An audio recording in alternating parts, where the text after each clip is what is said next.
我最近一直在拍戏，但是不是这个意思啊？就有很多事儿是我完全之前没想到的。我在北京拍那个电视剧的时候，导演就经常会让我们实拍，就从一个胡同里出来，然后哭，扶着那个电线杆，然后所有的路人就是真的都是真实的，他们就从我面前过。我说就这么拍吗？他说对，就这么拍。我说那就来吧。我从里边出来，完了之后扶着电线杆开始哭，就哭得非常伤心，像那种大哭，就然后鼻涕流3个水晶吊坠，就这样。我这哭呢，完了过来一个大姐看着我，富航。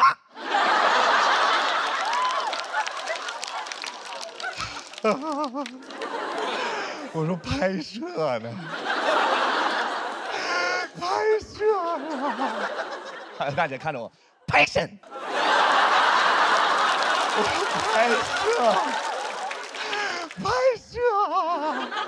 拍摄。我后来跟那大姐说，我真的在拍摄，然后那个大姐非常认真的看着我说，房，我特别喜欢看你，因为我只要一看到你，我就特别快乐。但是我上班每天都特别生气，你能告诉我怎么才能不生气吗？我给你讲一些不生气的段子。我今天在这儿讲给您，我答应您了。我之前上班的时候，老板有一个骂我骂到我每天胃疼，就是那种躯体化了。他只要一跟家里边打架，然后他就来这儿骂我，骂其他的员工。我当时说不能因为这个事儿把我自己身体都弄坏了。我开始上网学一个操，叫不生气操。真的有这个操，朋友们，完全没开玩笑的。然后就是双手这样抬起来，大家可以一起做，你知道吧？就看着远方，完了面带微笑，就是不生气，不生气，生起病来没人替，就这么简单。全网教学非常详细，但没有一个人告诉我是生气之前做，还是生气之后做。我当时也年轻，我选择生气当时做。第二天老板到公司，他每天中午吃完饭一抹嘴就骂我，他就中午吃完饭把盒饭一搁一抹嘴，都是富航啊。我说来吧老登，开战吧，骂我，凌辱我，鞭挞我的灵魂，来。他说富航态度不积极，我说。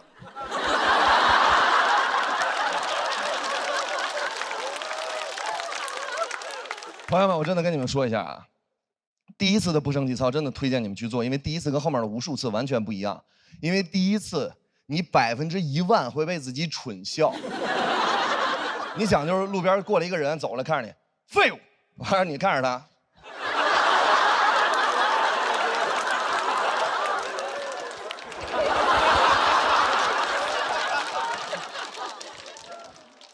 坐一会儿就笑了。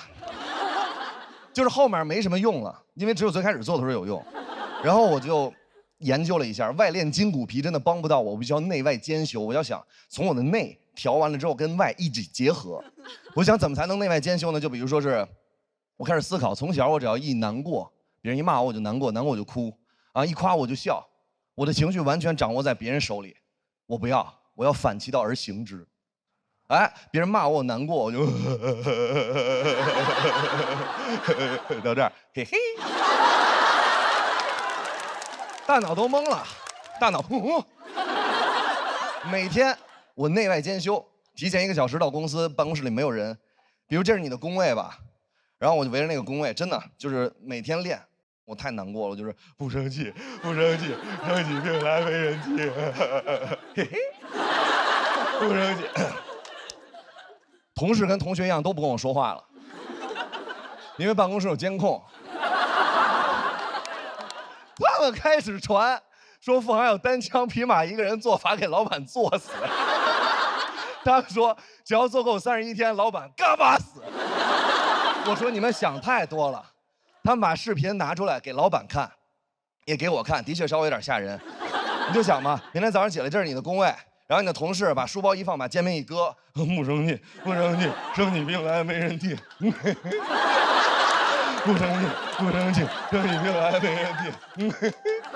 老板当时看完那个手机，在办公室头发掉地上捡起来揣兜里，指甲都不敢剪，他怕我给他收走了，给他做死。他从那天开始就跟我稍微有点小小的隔阂了。他决定要裁员，说是2选1啊，因为老员工有感情，我跟一个大哥，我们俩只能留一个人。我们俩从知道这个消息之前是好朋友，知道之后一瞬间变成敌人。然后我们在宣布裁谁之前都没法对话了，啊，我们那个时候已经是纯仇人了。然后在宣布之前，我一直翻我跟那个大哥的聊天记录，我翻，我突然发到我刚入职时候那大哥特别帮着我。我当时一想，付航有点难看了。我堂堂7尺男儿，到哪儿能没口饭吃？我啪一拍桌子，我说老板，我主动离职啊！老板说本来也是你，天天就会狗叫，还有你们俩都滚。我说啊，不是说老员工有感情，所以说2选1吗？他跟我说了一句话，我永远忘不了。他看着我说，做生意要什么感情？哇哦！就从那天开始，我去任何一个工作，我都不会投入任何多余的，比如说是同事给我一个眼神，老板说我一句什么，我非常简单，我就是到那儿拿钱我就走，就是拿钱我就走。现在录节目也是，不是？对吧？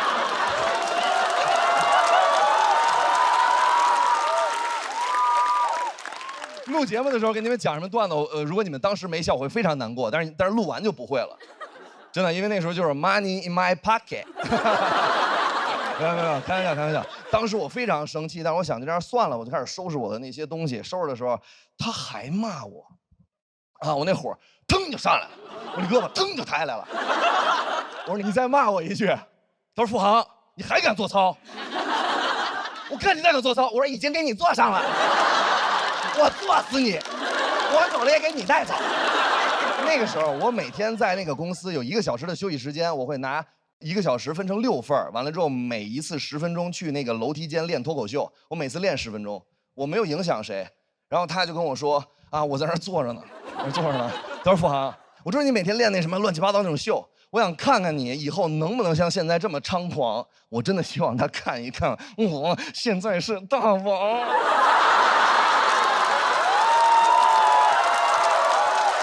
白玉兰的现场要是这样就好了。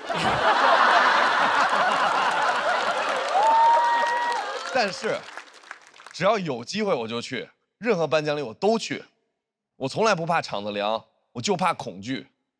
因为不管场子有多凉，我都不难过，因为我的鲜血永远炙热。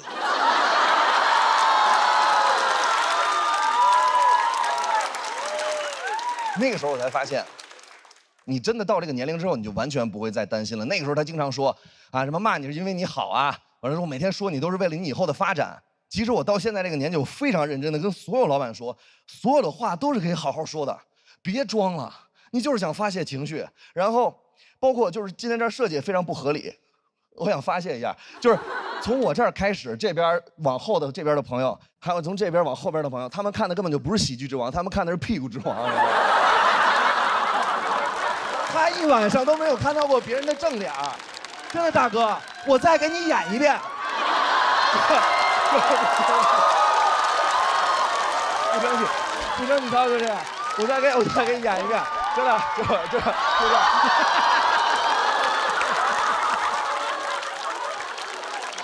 真的，大哥太辛苦了。然后我就希望就是大家能开心一点，但是今天大家肯定会非常开心，为什么呢？因为我们都喝上了传说中的统一春福无糖茶了。哎，绿茶鲜爽，焙茶醇厚，一口春福，茶香倍儿足。喝完了之后完全不一样。我当时呢，别人问我，哎，这个统一绿茶，喝没喝过有什么区别呢？我说当然有区别了，就好像我以前没拍过戏，有很多东西你没有尝试，你完全不知道。我拍戏还有一个故事是，我那个电视剧呢，我一直以为是1、2、3、4、5集就顺着拍，我真的拍完了之后才发现完全不是，根本就不是。他可能第1天拍第10集，啊，然后他第4天拍第1集。我呢之前不知道有接戏的这一个说法，所以说拍戏的时候也出了一些小问题。当时有一场戏，第1天拍第1集是我在监狱里跟管教解释为什么我跟黄毛狱友打架，原台词是黄毛把鞋脱了，脚啪放在这儿，我跟他打起来了。但是你知道我爱即兴，我当时跟狱警说的是，我说您知道吗？黄毛把鞋脱了，脚啪放这儿，塞我嘴里了。导演说过。我说太棒了。过了3天，拍我跟黄毛打架。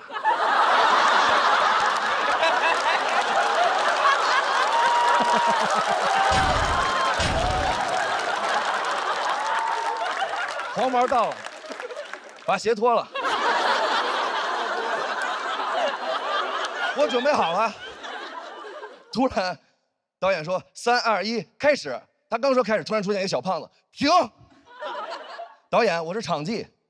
付航那天说了，黄毛把脚丫丫塞到他的嘴里了。我当时天都塌了，我天都塌了。我刚拍戏，我不想让别人觉得我难搞，我总不能说导演说现在黄毛让他把脚放你嘴里，然后我说我忌口，说什么我最近屁股或者什么之类的，这完全不行，但是显得太难搞了。我就想到底该怎么办，我好难过。但是我一看导演面露难色，导演特别为难，导演说哎呦喂，哎呀，这咋办呀？你说这，哎呀，当时我心里一下就放平了。然后导演就是非常难过的，他看着黄毛，他说：“你介意吗？”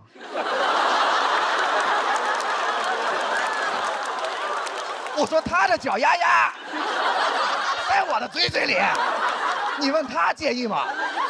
我那火腾就上了，我这胳膊他就抬起来了。看，哇！你们越鼓掌，我做的越快。哎，我就坐起来了，我完全坐起来了。啊！导演转头看我一眼，他看着黄毛说：“你赶紧脱鞋吧，付航着急了。”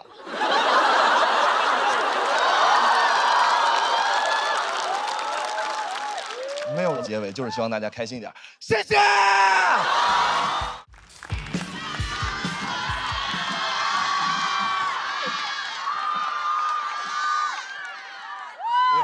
姐妹们吃点好的，求求了，对不对？来，演出，大家好，我是袁云。哎呀，第2年录比赛了，然后能感受到大家确实热情很多，但我自己也有一点小经验，我就发现这种曝光机会确实也还是有风险。我不知道你们还记不记得，我去年讲过一篇我妈因为被诈骗成了老赖，开头吐槽了2句娱乐圈老赖之子。讲完之后，节目组问我说：“哎，那你妈欠的钱还完了吗？”我说没有啊。他说：“那你不就是老赖之子吐槽老赖之子啊？”然后节目组就让我在播之前把钱还完。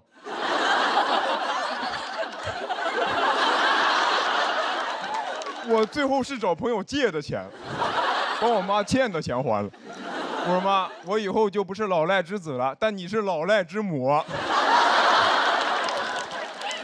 就是大家录节目都想着多讲、多曝光、多挣钱，我讲这篇稿子血亏，1000多字的稿子欠一屁股债。我不知道你们有没有刷到过那种 report， 于翔宇脱口秀含金量谁懂啊？我懂。哎呀，然后现在真不知道能咋抓机会了。你看今年还都说这个 AI 是风口、时代红利，但你一般也就只能想到用 AI 继续干活。我试了一下用 AI 写段子，我说帮我写一篇脱口秀稿子，模仿于翔宇的风格，要能喜单夺冠。但因为我段子公开数据量没有那么大，所以他模仿的就不是很像。他给我的表演指导是在舞台上疯狂踱步。声音提高8度，我说哎，我是教主。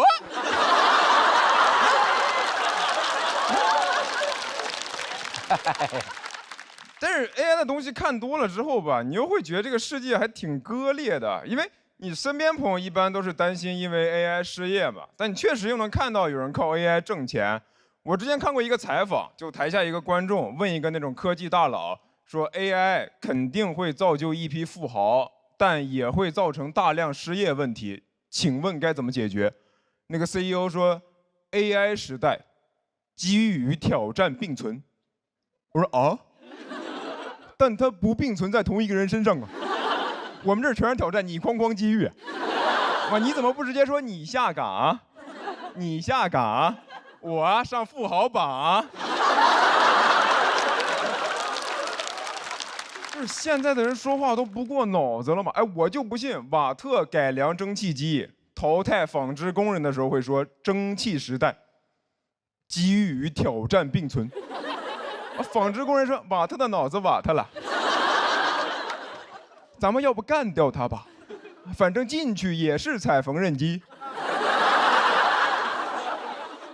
我看完那个采访之后，真的就生气，我就希望 AI 能快点发展，统治人类，那就人人平等了，没有人上人，全都是 AI 的下人。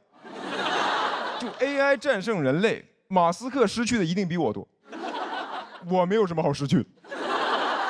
我说老马最近咋样啊？他说4000亿美金全部清零，你呢？我说我挺好的，我花呗清零了。到时候那个富豪榜上面就80亿人并列首富，按姓氏笔画排序。我于翔宇，力压马化腾、刘强东跟张一鸣。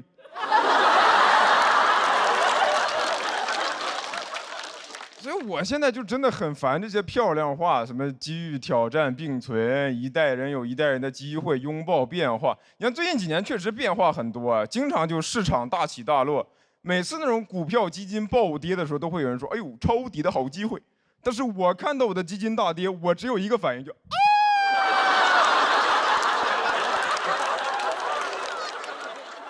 我现在觉得机会啊，有时候你就是留给本来就有机会的人。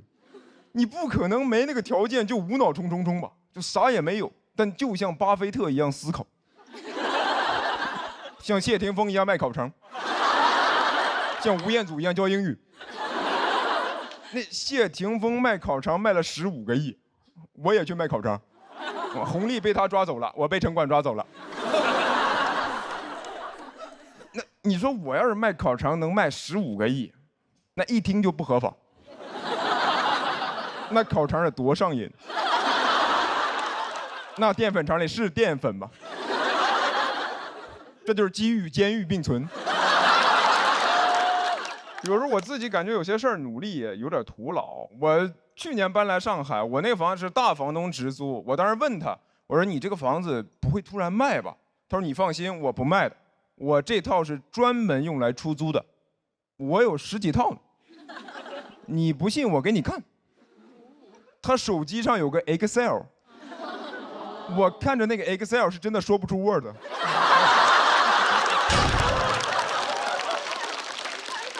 我当时都不想要他的房子了，我就想加入他的家庭。我想问那个大房东，我能不能做你的2房？我拥抱变化，你拥抱我。然后其实现在大家都能感觉到嘛，现在就是机会没那么多了嘛，对吧？以前可能是这个风浪越大鱼越贵，嘛，现在就是风浪越大风浪越大。我感觉我就不是那种所谓能吃到红利的那种时代弄潮儿，我顶多就是个时代赶海儿，就这个浪潮退去，我才会出来。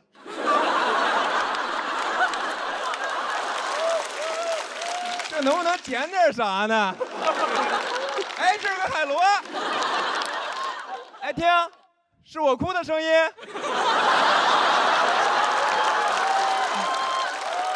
一抬头，弄潮在那开香槟庆祝呢。我说，哎，那瓶子喝完还要吗？这里面吴佳云。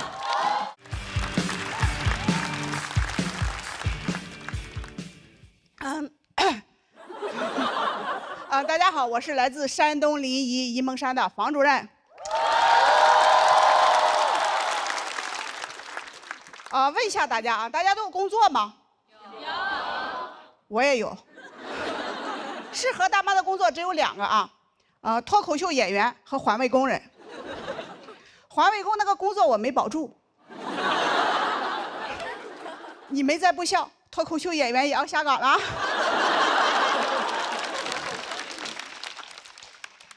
当脱口秀俱乐部老板邀请我来讲脱口秀，好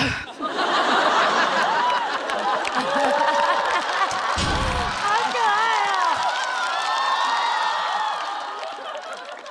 说实话，很纠结。当时我们村信息中心要选我当下一届的村长的，这个世界谁懂啊？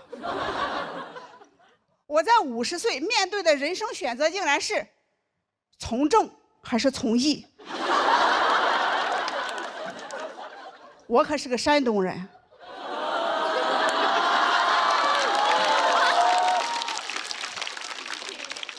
我说我们村长每个月工资2600，俱乐部老板说我每个月给你3000。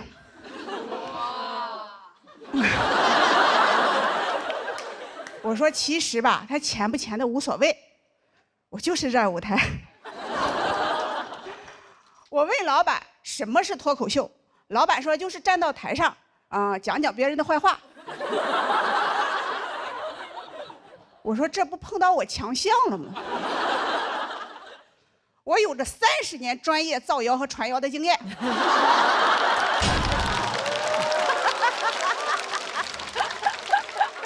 全国说脱口秀的，谁能说得过我呀？我的第1场演出就演凉了，把我在村里积攒了50年的自信和骄傲击得粉碎。幸亏离家远呀，村里人不知道啊。村里的八卦都是我传的。我不说，没人知道。老板照顾我，就让我在俱乐部兼职做客服。他还很贴心的问我，说你敢跟别人说话吗？我说你应该问他敢跟我说话吗？他让我拿个手机在评论在网上卖票和回复评论区消息。有一天在评论区遇到了一个黑粉的网络喷子，就一下子激起了我的斗志。我说我好久没站在村口跟人对骂了呀。但我忽略了一点就现在的小年轻打字速度太快了。家人们呢？我1分钟才打8个字。我1条骂人的信息没打完，未读信息已经99加了。别说回了，我看我都看不过来，我气得那个直哆嗦，一哆嗦1分钟打3个字。我就好想跟他们来一场线下面对面的实战哪怕他们来的人再多，我骂不过，我还能往地上一躺。我就问他服不服。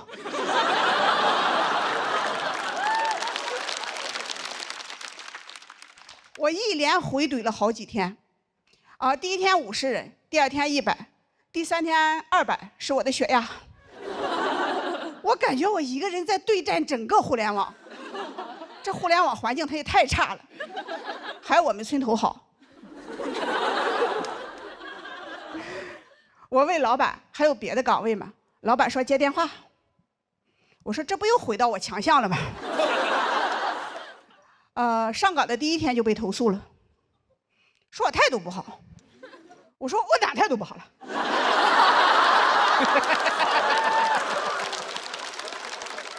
我长这么大一直都是这么接电话的呀。喂，谁？老板说大姐呀，你要用夹子音，你要说喂，你好啊。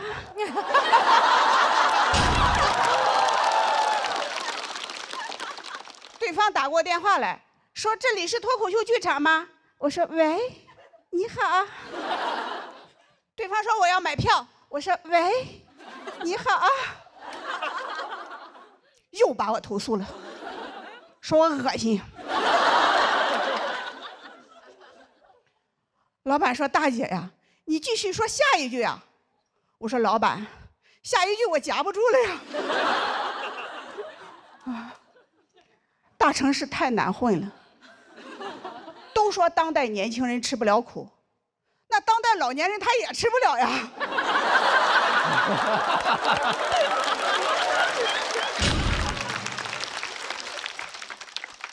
我还是干脆回村算了，回到村里种地吧，老年。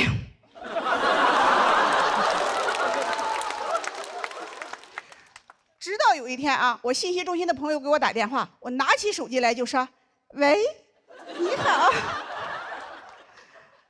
电话那头传来熟悉的乡音，说哎，这是方主任电话吗？我说是我。我朋友说，哎娘嘞，这城里人他就是不一样了哈。我说你不懂，在大城市工作说话他就这样。我朋友说你在城里天天干啥呢？我说我就是接电话，回消息。我朋友说你一个月挣多少钱呀？我当时脑子里的第一个想法是啊，原来问一个在城里打工的人一个月挣多少钱这么招人烦。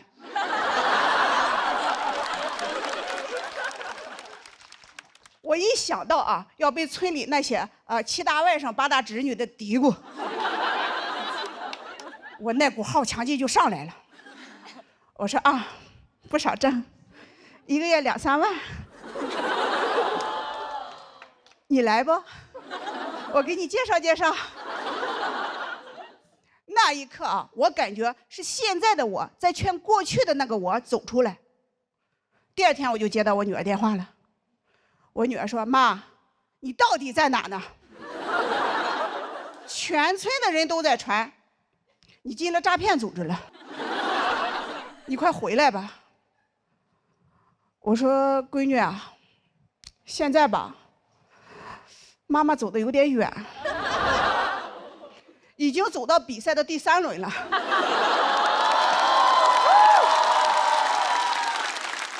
之前吧，还拿到了1块复活的金牌，就是有点挺不住了。但每一个来大城市打拼的人，在他挺不住的时候，都会想再拼一把，来都来了。谢谢大家，我是房主任。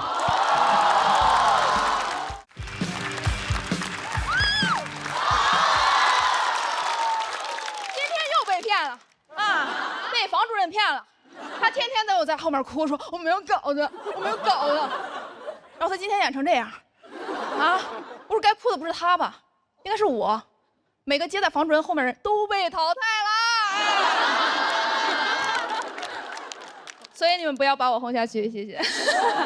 啊，讲讲我啊，我说出来你们可能不信啊，我是一个能量很低的人。我说我能量低，不是我说我内向，就是我很容易累。特别容易累，我每次都是休息2小时，演出5分钟，这5分钟在台上生龙活虎，下台嘎巴就躺了。但是我有一个跟我完全不一样的妈妈，我妈能量超级高，她精力超级充沛，我俩完全不一样，我俩处理问题的方法都不一样。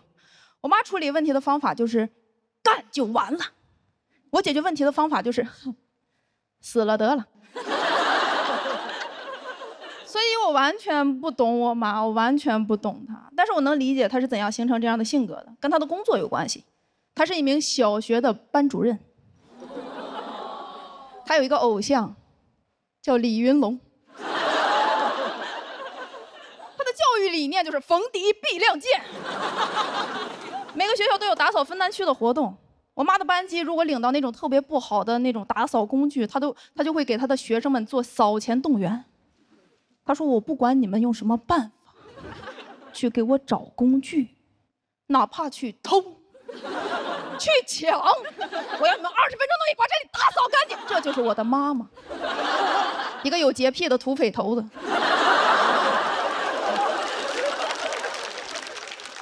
而且我妈特别喜欢搞氛围，特别喜欢搞氛围。每次年夜饭都是她的主舞台，一大桌子菜，一家子人做好了，她不吃。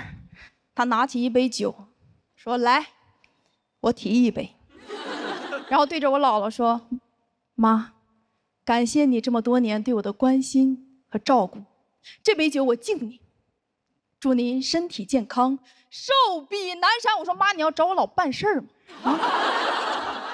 我感觉你们俩都不熟，我要不给你俩引荐一下了，我要。”而且他自己敬完了之后，他又指挥别人敬酒，让我老舅给我姥敬酒。让我老姨给我姥敬酒，然后他们仨一起给我姥敬酒。我说咱们家是敬老院吗？我姥80了。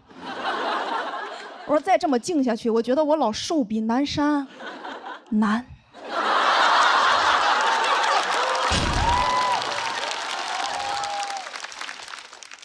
北海北海有老墓碑，起低了，然后我喜欢。有人喝了，我就跟我妈说，我说妈别敬了，我觉得我老脸色都有点难看了。我妈说能不难看吗？你还没给老敬酒呢。而且我妈不仅自己搞氛围，她还拉着我一起搞氛围，让我在年夜饭桌上表演节目。你说小时候表演就表演了，长大了也表演。我说实话，朋友们，我的亲戚朋友们平均年龄40、50岁，我学幼师的。我给他们演什么？我说让我看看是谁的老眼睛没有看老师啊！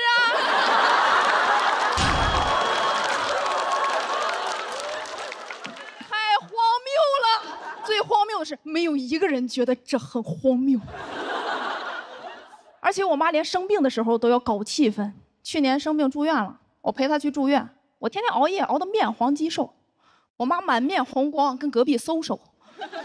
医生进来都懵了，跟我妈说：“你长点心吧，你孩子都病成这样了，你还有闲心跟人唠嗑呢啊！”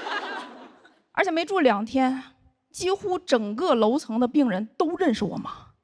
我妈在走廊里散步的时候，那3步一招手，5步一回头，谁都得过来跟她唠10块钱啊。她天天在医院里给人化疗，哇！我陪我妈在走廊里散步，后来我发现，都有人开始认识我了。他们指着我跟我妈说：“哎，这个就是你经常提起的那个说脱口秀的女儿，对不对？对不对？对不对？”我说：“我不是，我是德云社的烧饼。”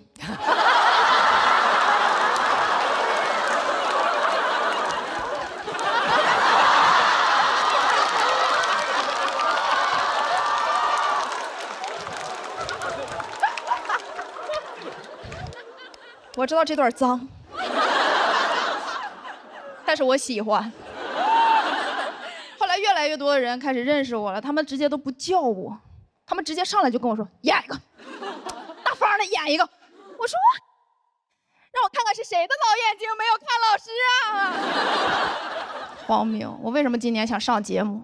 我就是希望以后再有人让我演一段的时候，我直接把这个视频怼到他脸上，就放刚才那一段。这一段，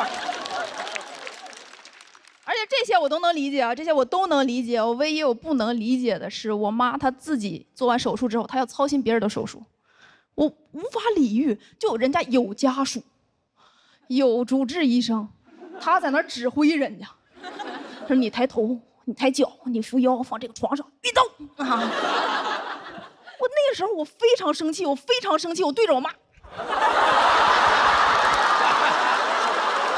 漂亮！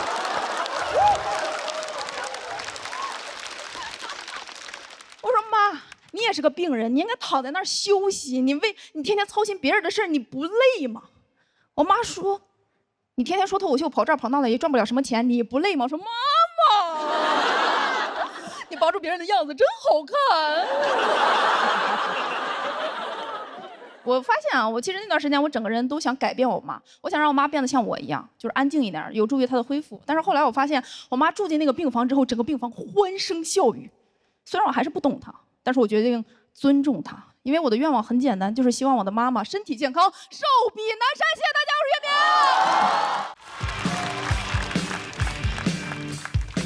明。大家好，我叫大老王。我最近忙，最近在卖一个走步机。为什么卖呢？因为是我买的，我有商品的支配权。什么是走步机？就是一个运动器械，就是跟跑步机差不多。跑步机的最高配速12，走步机最高配速6，你就可以理解为就是跑步机老了，你懂吗？你也可以叫它跑不起来机。我这个身高体重在这个上面其实很难走起来啊，只能看起来很欢快。很冷门的一个产品，历史上我没见什么人用过，只见过一个人用过，就是春晚上的黄渤。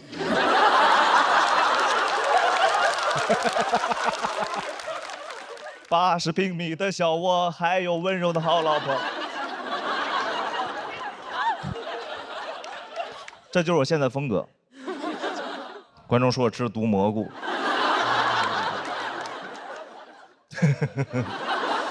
买是因为它可以边工作边运动，朋友们。我不喜欢工作，我也不喜欢运动，所以它可以一起做，你知道吗？效率很高。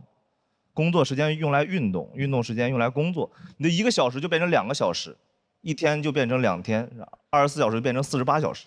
所以我今年32，其实我已经64了，还有1年退休。不，其实是半年。抱歉，这一些精妙的逻辑推演。边工作边运动，你们不兴奋吗？啊，那边工作边运动呢？边工作边运动呢？边工作边运动呢？边工作边运动呢？边工作边运动，边工作边运动呢？这走步机的6种倍速，然后。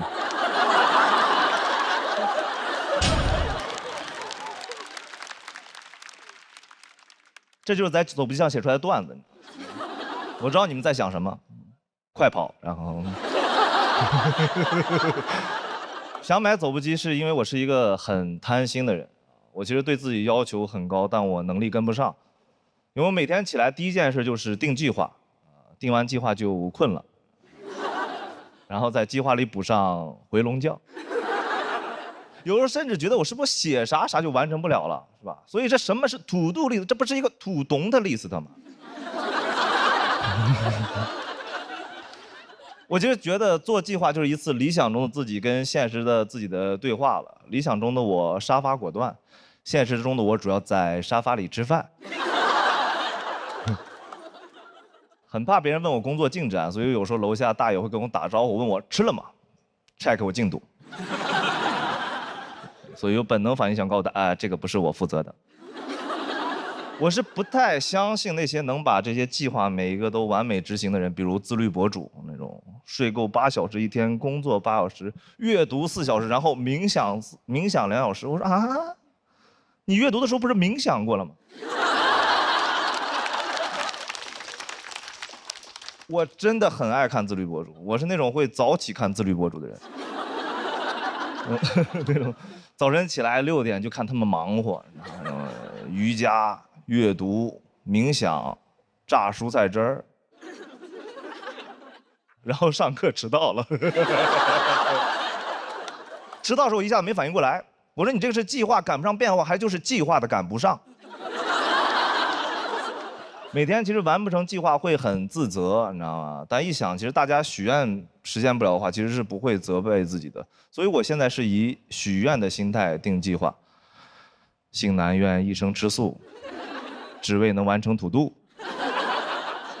我现在会把我的土度烧给雍和宫，去雍和宫求签，神仙也会很疑惑，说你求的是什么问题啊？土度 ，Oh not to do。怎么现在我这个工作还得普度众生？我说我疯了，你不相信我？现在真实情况就是每天的时间都用来刷短视频，10几个小时在短视频上面。就现在我感觉我这个手机的使用时长呀越来越长，就感觉我这个手机买的真值。社会上发生什么充耳不闻，你知道吗？短视频流行什么如数家珍。有人跟我说这信息茧房，我说茧房怎么茧房多舒服啊？那可是真丝的。但是我会想，你说我刷了这么多某音，我就在想，你说我是一个每天10几个小时这种优秀的某音用户，为什么我面试过不了字节跳动？我连走步机都是在某音上买的，你上哪儿找我这么好的用户啊？所以某音就是我吃的毒蘑菇。所以这个世界谁懂？某音懂。你都不懂你自己，某音懂。别的软件还在猜你喜欢，某音早不猜你，某音早知道你是个什么玩意儿的。随便推点什么你都会喜欢的，真的。我现在个人经验是这样，我现在经常通过某音了解我自己，我在利用它，你知道吗？我说哦，原来我是这种人。一个肮脏、龌龊、下流、好吃、懒做的一个想进步的人。谢谢大家，我是大老王。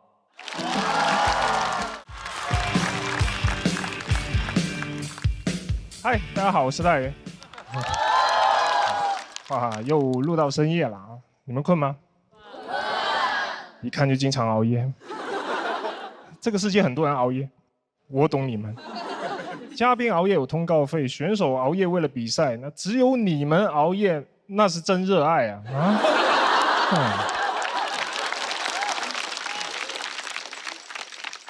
我自己就经常熬夜，因为又要当演员，又要经营俱乐部，这特别忙。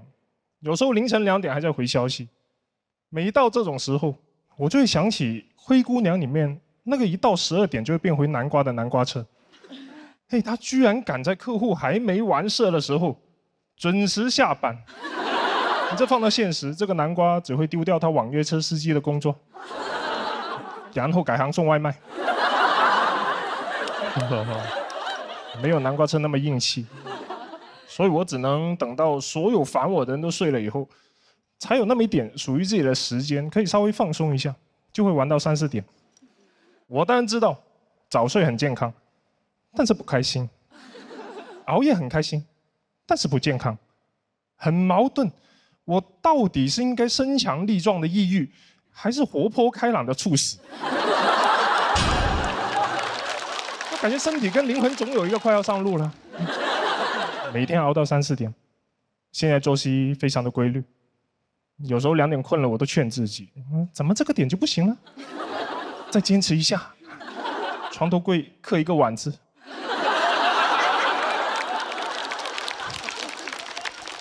累，但是舍不得睡，即使很困，也坚持醒着休息。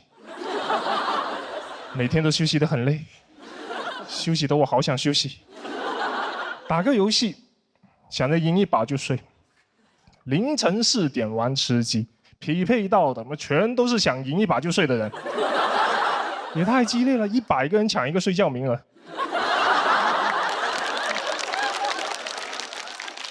还没吃上鸡，鸡都开始打鸣了。看个电视剧吧，这一集不够精彩，不过瘾，得再看1集。这一集很精彩，等不了了，更得再看1集。连续剧不就得连续看？好不容易看完35集的《长安荔枝》，终于上床了。短视频又来找我了。我现在不是刷完一个视频然后去睡，我是在刷一个视频过程当中睡着了2、3次，我才会睡。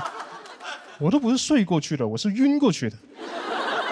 刷到美伊谈判，特朗普不同意，但是我点头了。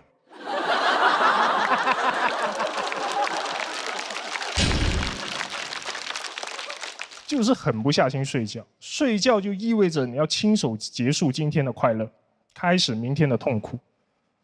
我很清楚，只要我一闭眼再睁眼，手机上又多出来一堆新的工作消息，想想都焦虑，很影响熬夜的体验。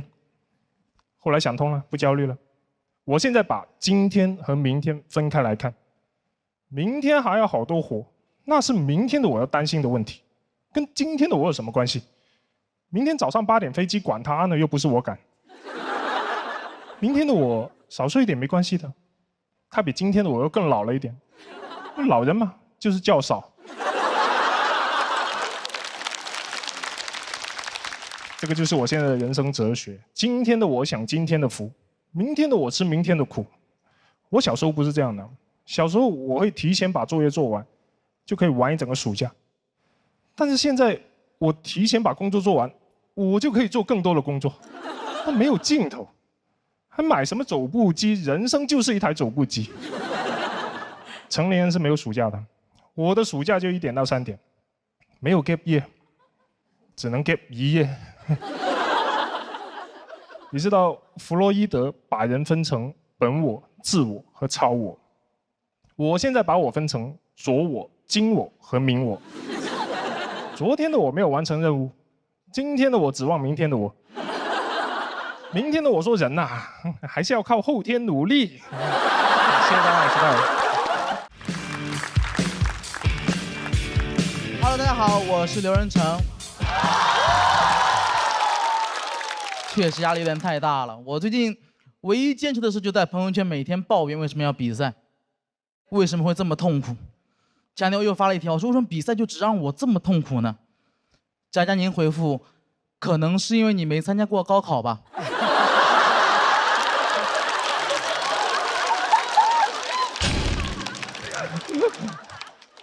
确实比赛比不明白，最近家里有点搞不懂了。说实话，我今天过年，我突然发现我爸他2颗门牙都掉了。我爸现在是个非常新潮的造型，双开门牙。我就发现，当一个中年男人失去了自己的门牙之后，他就失去所有做男人的威严和男子气概，增加了很多幽默感，变得十分滑稽。我爸现在我心目中已经不像是一个父亲了，更像是个父亲。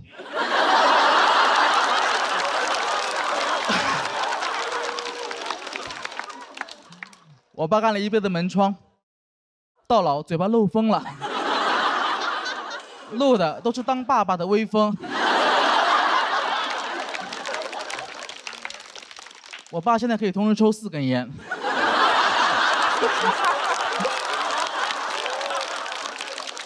别人抽烟都是散客，他就属于卡座。其实很担心讲这个话题，大家不感兴趣。毕竟这个故事有点老掉牙了。但我爸他掉牙原因并不是因为年纪，是因为他的糖尿病的并发症。他糖尿病有点严重了，到一个很难控制的地步了。不知道为什么会这样子，可能是因为他完全没有控制吧。他对待治疗太消极了，他每天只在打完胰岛素后测血糖。我爸，你骗谁呢？你在干嘛呀？你在做数据。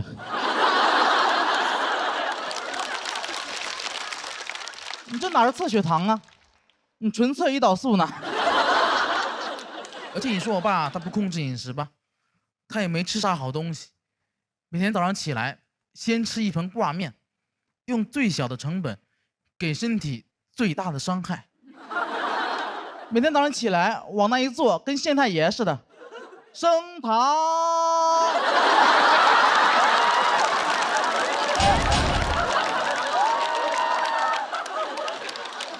而且我爸他不仅自己早上起来他会喜欢吃挂面嘛，他不仅自己吃，他还特别喜欢给我家狗吃挂面。我特别生气，我觉得你已经因为自己乱吃东西，对吧？已经把自己搞出了一身病了，别给狗也整出病来。我爸说：“哎，别乱讲，糖尿病主要是因为遗传，不是吃出来的。而且人的病，狗怎么会得呢？”今年2月，我家小狗小黑确诊了糖尿病，给我气坏了。我爸，你得选一个吧，要么是你喂出来的，要么是你遗传的。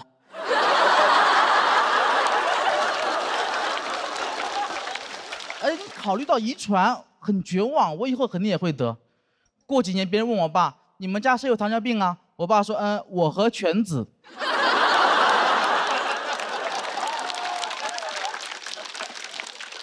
但就像我刚刚说的一样，我现在没有糖尿病。其实这个事也挺奇怪的，因为其实我才是我们家最肥胖那个人，也是饮食最不健康那个人，但我没有糖尿病。你说神奇不神奇？可能也是因为我没查吧。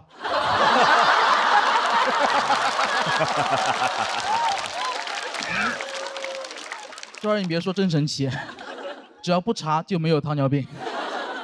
我有点害怕体检，我很久没去体检了。我上次去体检，医生嘱咐我写作业的时候离本子远一点。但就导致这个问题在于，我现在很难劝我爸妈去体检。就每当我劝我爸妈去体检，他们就劝我去体检。你们去，你去，你们去，你去，你们去，你去。这么大年纪了，跟我玩反弹。但我真的又不敢带我爸妈一块，我们3个一块去体检，因为我感觉我们这个家庭啊，不能同时承受这么多的打击。你不能把胖子放在一个篮子里面。要是我们家全部被查出糖尿病了，怎么办？家里挂面谁吃啊？狗都不能吃。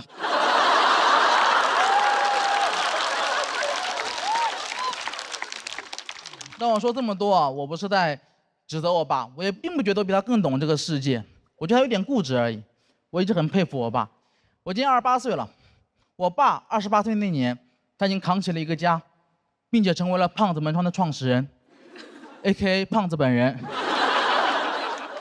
他开局很艰难，因为他当年他想外出打工，我爷爷是不答应的。我爷爷希望他可以陪他身边种地，两个人就天天吵架，但我爸就一直不屈服，咬紧牙关没有答应。那时候他还可以做到。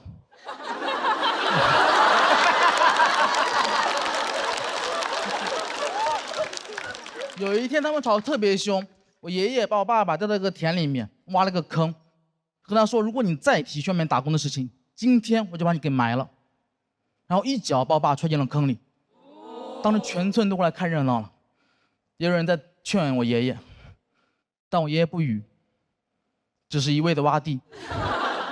这不是一般的挖地，这是道德的挖地。我现在尽量轻松去讲这个事情，但那天对我爸来说一定是非常恐怖且难熬的。那天泥土就像雨点一样不断落在我爸的头上，但我爸还是没有求饶，最后他赢了。2年后，他可以外出打工，临走前，他跟我爷爷说了一句话，说：“谢谢你当年的栽培。”然后才有了后面的故事。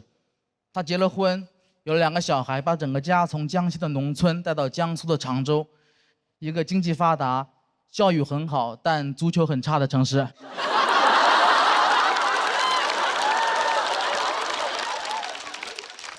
这是后话了。我觉得我不如我爸，因为我比赛已经让我有点喘不过气了。如果我遇到这样的打击，我可能就一蹶不振了，我就再也起不来了。我最多在小某书上起号。家人们，这个世界谁懂啊？恶毒的爸，不停地挖，泥巴里的我怎么开出生命里的花？但我爸什么都没做，他就默默忍受这一切。我爸被我爷爷从小打到大，但我从小没有挨过1次打，可能是因为我爸淋过土吧。淋过土的那个男孩学会了给别人打伞，所以前2天我还带我爸妈去体检了。我觉得得面对这一切。体检报告出来之后，确实吓了我一跳，因为我发现我爸妈的病啊加起来都没我1半多。哇，比子欲养而亲不待更可怕的事情发生了，子要先带了。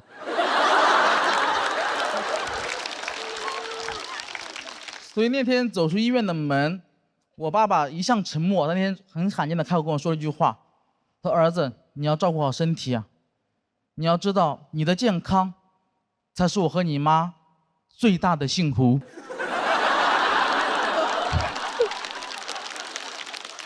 那一刻，炎热的夏天突然拂过了一阵凉爽的风，是爸爸的微轰。大家好，我是轮子爸爸。大家好，我是杨蒙。谢谢，真的谢谢你们，而且你们真的辛苦了。我洞房都没闹这么晚。我跟你说，前2天刚办完婚礼，那个婚礼其实我觉得我可以很骄傲的说，杨温结婚，大半个脱口秀圈都没来，就不是我人缘不好，就是现在圈子实在是太大了。但是我把程璐和建国请过去了。你们知道现在这2边节目打得如火如荼，我把双方各自的总编剧叫到草原上喝酒唱歌，因为我的婚礼双方停战3天。他们现在叫我脱口秀核心大使，但其实我不是太喜欢这个称号，因为我那个草原婚礼我自己设计的，我就骑马入场，我觉得特别帅，结果到他们嘴里说蒙恩出塞。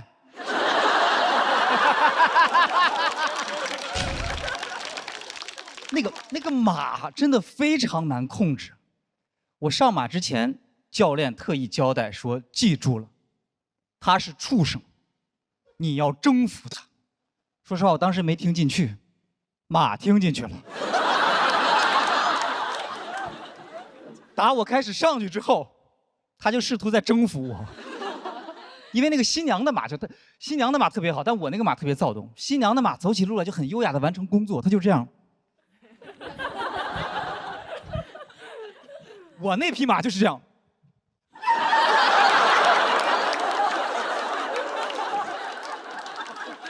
他完全不管我的死活，你知道吗？他颠得特别开心，然后我在那个马背上，我就开始这样。小北看见了说：“快看，杨文在给马打气儿！”我。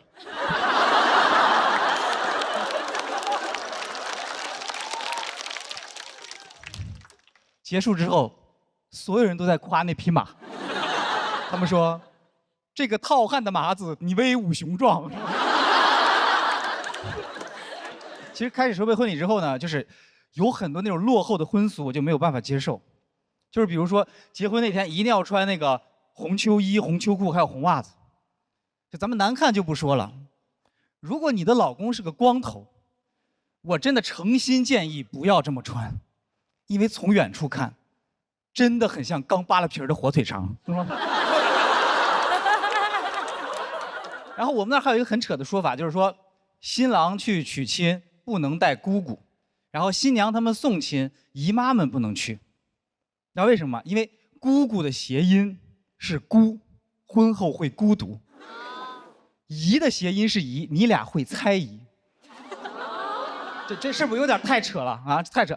就是照这个逻辑，我就想说，谁能去？叔叔不能去，因为日子会过叔；大伯不能去，你俩会闹掰；姐姐不能去，解开了新人的姻缘；哥哥不能去，他会放了爱情的鸽子。是吧？这个习俗的核心就是你家要有个王建国，你结婚全家别出门。王建国自己结婚都不能去呢，因为家有王建国，日子往见过。所以我当时跟婚庆聊的第一条就是拿掉所有和谐音梗有关的习俗。但我所有东西我都拿掉了，但只有一个拿不掉，就是那个早生贵子。我妈非要在那个床上就要放那个干枣、花生、桂圆、瓜子儿。说实话，我俩领证3年半了，一直没孩子，是因为床头忘放干果了吗？我们之所以不生贵子，就是因为生子很贵。我不想生贵子，我就想生个贫子。我不想我的孩子从小就是弹钢琴、学骑马，然后打少儿高尔夫。我就希望我的孩子每天拿个烂矿泉水瓶跟我说：“爸爸，看我刚抓的毛毛虫。”我会很开心地说：“哎呦喂，好孩子，你的快乐真给爸爸省心。哎，爸爸那儿还有一棵树，哎呦，快去吧，真机灵。这孩子长大一定是当啄木鸟的料。”然后我也很不明白，就是那个结婚为什么要请那个车队，一堆车，然后他们跟我说：“啊，这样接亲的话就是那个非常的气派风光。”我说我不觉得。因为你去接亲的车越贵，越说明那个车不是你的。因为没有哪位劳斯莱斯幻影的车主住在新营房2号胡同3单元502。霸道的王总办了一天婚礼，累的晚上终于坐了他的劳斯莱斯，仰望着星空顶，缓缓地回到了他家楼下，走了进去。哼！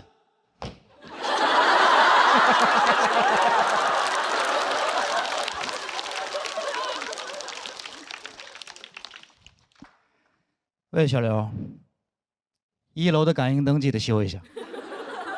我绝不允许我的女人在楼道里跺脚2次。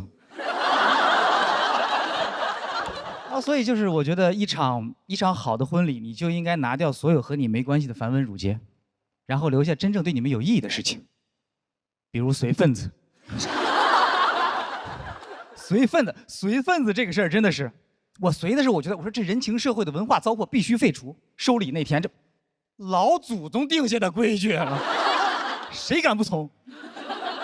然后我以前参加婚礼的时候，我就想，如果我只去不给钱，他们会不会发现这个事儿？这次结了明白了，一定会发现，因为不然你们以为洞房花烛夜，一对新人关了门之后会干什么？当然是对账了。不仅对账，我们还得验算。验算的时候，我俩就知道为什么我们俩这么般配了，因为以100为单位的纯加法，2个人算3遍都算不出一样的数来。但是那天晚上非常的开心，那天晚上我们都听到了最悦耳的来自父母的指责。我老丈人晚上在吼我们说：“你俩数钱小点声。”最后，当我们终于忙完了一切，然后精疲力尽的躺了下来之后，刘佩玉含情脉脉的看着我说：“要不咱俩再数一遍？”我真的当时我一个蹬就我就起来，我掏出计算器，我说就等你这句话呢嘛，归零归零归零。这个我想说就是这个世界上，到底懂不懂不重要，最重要的是有一个懂你的人在身边。我们俩都知道，就是婚姻不一定会让人变得更幸福，但数钱可以。谢谢大家，我是张坤。大家好，我是乐。有没有觉得最近2年这个世界变化的太快了？一会儿打仗，一会儿贸易战。我这个眼镜是进口的，有点磨损了，想买一副新的，碰上了加关税，没舍得买。这个世界我现在越来越看不清了，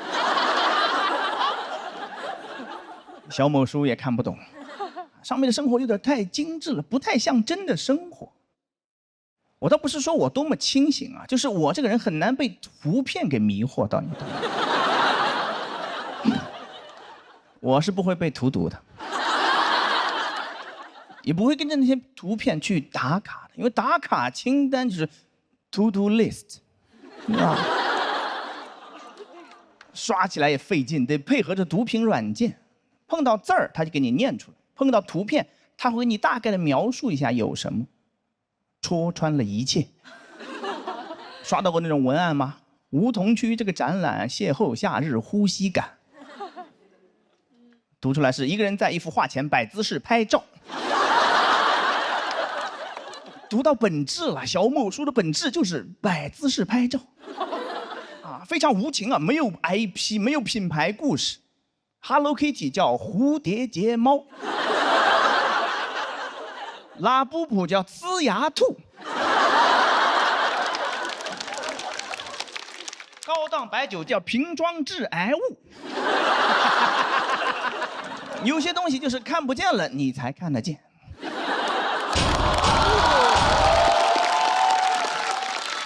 瞎子就不会盲目跟风的，我告诉你们。为什么对这个东西这么警惕呢？因为这些还算是那种包装起来的洗脑，我每天面对的是那种直接的洗脑，就感觉 U 盘直接插我脑子里了，一进电梯就来了，找工作跟老板谈，跟老板谈，跟老板谈。牙线是谁的妈妈，谁的妈妈，谁的妈妈。摔跤，摔跤，老摔跤，孩子走路老不稳，太难，那稳稳鞋。我家小区电梯被那个承包了。我一出门就是摔跤，摔跤，摔跤。我一到家还是摔跤，摔跤，摔。我心想，摔跤会不会不是鞋的问题？你要不带孩子去医院瞧一瞧呢？孩子摔跤老不好，多半问题在小脑。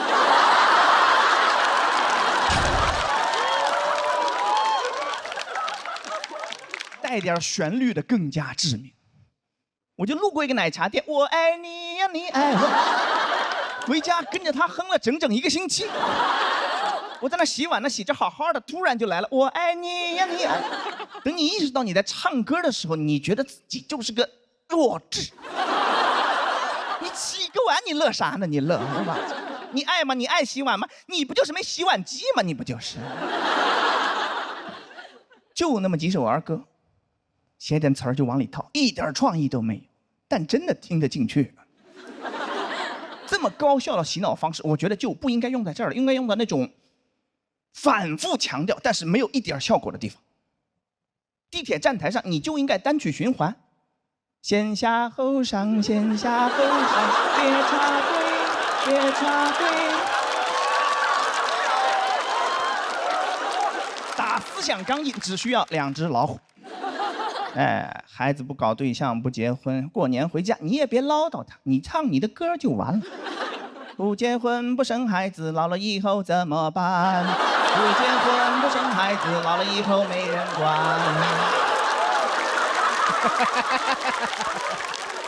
孩子年初2就回上海了，过年外卖都点不着，只能自己做饭，吃完收拾在那洗碗。洗着洗着他就来了，不结婚不生孩子，老了以后怎么办？原生家庭可以不要，思想钢印你抹不掉，是吧？信息太爆炸了，我现在有点羡慕聋人。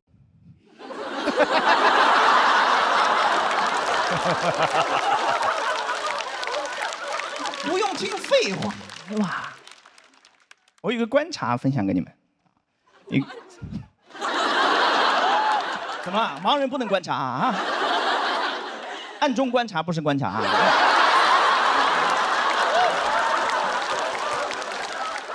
但凡有效的信息，他们都会给配上手语。留意过飞机上那个安全演示片吗？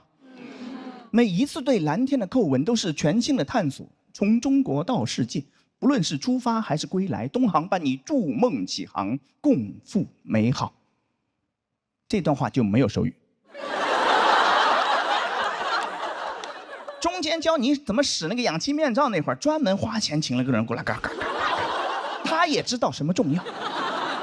安全演示片根本没人看，就聋人。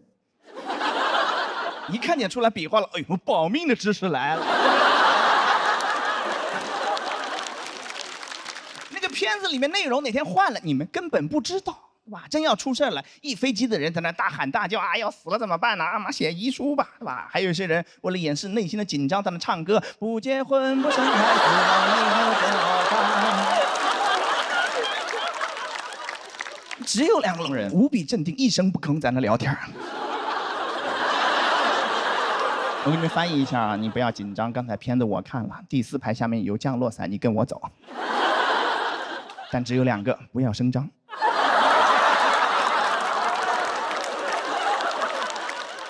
一飞机的人就我最难受。聋人只听干货，普通人玩手机，我就坐那硬听。我在垃圾里面找点干货。这个事儿告诉我们什么道理呢？就是没有配手语的信息都不重要，不用看，不会死人的。钉钉飞书不用看，不会死人的。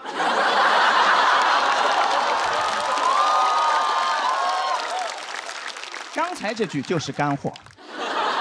播的时候后期会给配手语的，你们看吧。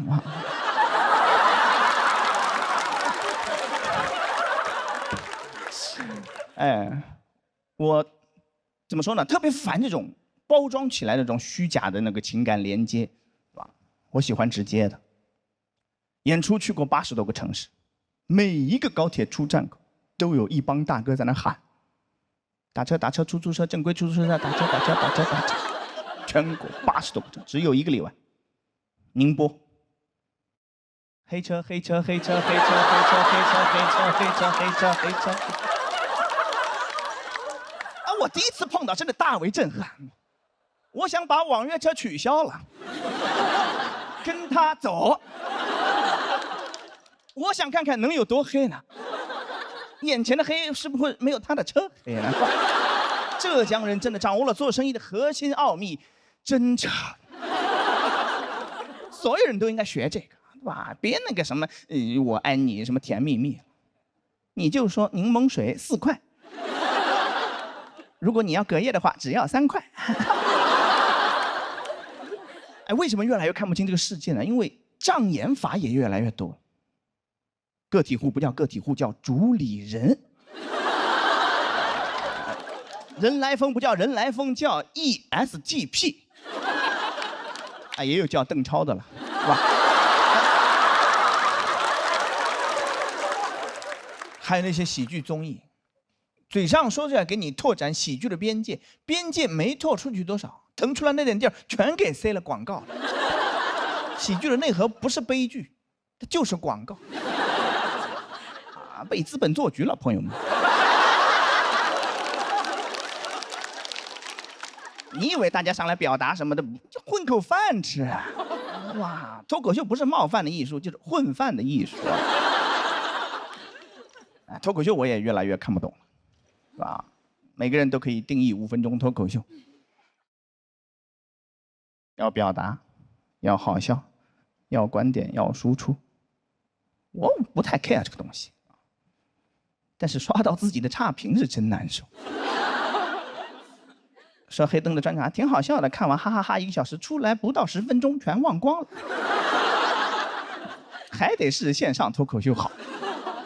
我说啊，我干了4年了，越来越看不懂了，什么是脱口秀？什么是脱口秀？然后这会儿手指头滑到了他发的那张演出照片。读屏软件说，一个人在舞台上讲笑话。哎，我相信我的读屏软件，这个世界他最懂。但你们不同意这个观点也没有关系啊，我今天讲什么东西，你们很快就会忘记。你们只会记住不结婚、不生孩子。谢谢大家，谢谢大家。